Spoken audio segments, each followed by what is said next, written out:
Bem-vindos ao canal Bíblia em um Ano. Aqui ajudamos você na leitura da Bíblia. Curta o vídeo, inscreva-se e compartilhe. Acompanhe também pelo Spotify e YouTube Music para ouvir a Bíblia onde estiver. Os links estão no primeiro comentário fixado. Vamos juntos completar a leitura da Bíblia em um ano. Antigo Testamento, Esther capítulo 1. Isto foi o que aconteceu no tempo de Xerxes, que reinou sobre 127 províncias, desde a Índia até Cuxe.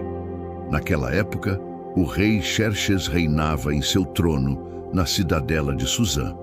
No terceiro ano do seu reinado, deu um banquete a todos os seus nobres e oficiais, no qual estavam presentes os líderes militares da Pérsia e da Média, os príncipes e os nobres das províncias. Durante 180 dias, ele mostrou a enorme riqueza do seu reino e o esplendor e a glória da sua majestade.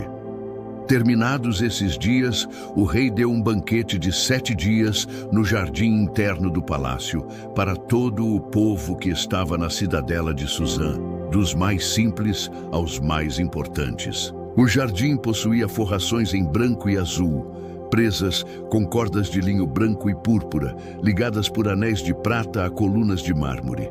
Tinha divãs de ouro e de prata em um piso de mosaicos de pórfiro, mármore, madrepérola e outras, pedras preciosas.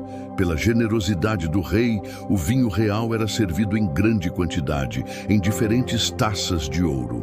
Por ordem real, cada convidado tinha permissão de beber quanto desejasse, pois o rei tinha dado instruções a todos os mordomos do palácio que os servissem à vontade. Na mesma ocasião, a rainha Vasti ofereceu um banquete às mulheres no palácio do rei Xerxes. No 7º dia, quando o rei Xerxes já estava alegre por causa do vinho, ordenou aos 7 eunucos que o serviam: Meumã, Bista, Arbona, Bigtá, Abagta, Zetar e Carcas, que trouxessem à sua presença a rainha Vasti, usando a coroa real, a fim de exibir aos seus súditos e aos nobres a beleza dela, pois era de fato muito bonita. Quando, porém, os oficiais transmitiram a ordem do rei à rainha Vasti, esta se recusou a ir, e o rei ficou furioso e indignado. Como era costume o rei consultar especialistas em questões de direito e justiça, ele mandou chamar os sábios, que entendiam os tempos e que eram muito amigos do rei: Carcena, Setar, Adamata, Tarsis, Meres, Marcena e Memucã.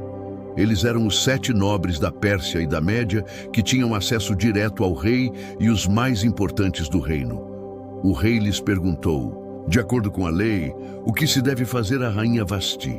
Ela não obedeceu à ordem do rei Xerxes transmitida pelos oficiais. Então Memucã respondeu na presença do rei e dos nobres: a rainha Vasti não ofendeu somente o rei, mas também todos os nobres e os povos de todas as províncias do rei Xerxes, pois a conduta da rainha se tornará conhecida por todas as mulheres, de forma que também desprezarão o seu próprio marido quando lhes disserem: o rei Xerxes ordenou que a rainha Vasti fosse à sua presença, mas ela não foi. Hoje mesmo, as mulheres persas e medas da nobreza que ficarem sabendo do comportamento da rainha responderão da mesma maneira a todos os nobres do rei. Isso provocará desrespeito e discórdia sem fim. Por isso, se for do agrado do rei, que ele emita um decreto real e que seja incluído na lei irrevogável da Pérsia e da Média, determinando que Vasti nunca mais compareça à presença do rei Xerxes. Também dê o rei a posição de rainha a outra que seja melhor do que ela. Assim, quando o decreto real for proclamado em todo o seu imenso domínio, todas as mulheres respeitarão o seu próprio marido, do mais simples ao mais importante. O rei e os seus nobres aceitaram de bom grado o conselho, de modo que o rei pôs em prática a proposta de Memucã. Para isso, enviou cartas a todas as partes do reino, a cada província e a cada povo na sua própria escrita e na sua própria língua. proclamando que todo homem deveria mandar na sua própria casa e falar na língua do seu povo. Ester capítulo 2. Algum tempo depois, quando cessou a indignação do rei Xerxes, ele se lembrou de Vasti, do que ela havia feito e do que ele tinha decretado contra ela. Então, os assistentes pessoais do rei sugeriram que se procurassem belas virgens para o rei e que ele nomeasse comissários em cada província do seu reino para trazerem todas essas lindas moças ao harém da cidadela de Suzã. Elas estariam sob os cuidados de Hegai, oficial responsável pelo harém, e deveriam receber tratamento de beleza. A moça que mais agradasse ao rei seria rainha em lugar de Vasti. Esse conselho agradou ao rei e ele o pôs em ação. Nesse tempo, vivia na cidadela de Suzã um judeu chamado Mardoqueu, da tribo de Benjamim, filho de Jair, neto de Simei e bisneto de Quis. Ele fora levado de Jerusalém para o exílio por Nabucodonosor, rei da Babilônia, entre os que haviam sido levados prisioneiros com Joaquim, rei de Judá. Mardoqueu tinha uma prima chamada Hadassa, que havia sido criada por ele, por ser órfã de pai e mãe. Essa moça, também conhecida como Ester, era atraente e muito bonita. Mardoqueu a havia tomado como filha quando o pai e a mãe dela morreram. Quando a ordem e o decreto do rei foram proclamados, muitas moças foram trazidas à cidadela de Suzã e entregues aos cuidados de Hegai. Ester também foi trazida ao palácio do rei e confiada a Hegai, encarregado do harém. A moça lhe agradou e ele a favoreceu, apressando-se em providenciar tratamento de beleza e comida especial para ela. Designou-lhe 7 moças escolhidas do palácio do rei e transferiu-a com suas jovens para o melhor lugar do harém. Ester não tinha revelado a que povo pertencia, nem a origem da sua família, pois Mardoqueu havia proibido de fazê-lo. Diariamente, ele caminhava de um lado para outro perto do pátio do harém para saber como estava Ester e como a tratavam. Antes de qualquer daquelas moças apresentar-se ao rei Xerxes, devia completar 12 meses de tratamento de beleza prescritos para as mulheres, 6 meses com óleo de mirra e 6 meses com perfumes e cosméticos.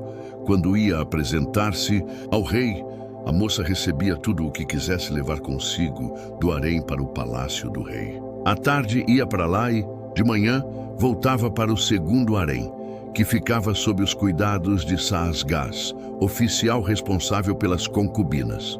Ela não voltava ao rei, a menos que ele se agradasse dela e fosse convocada pelo nome.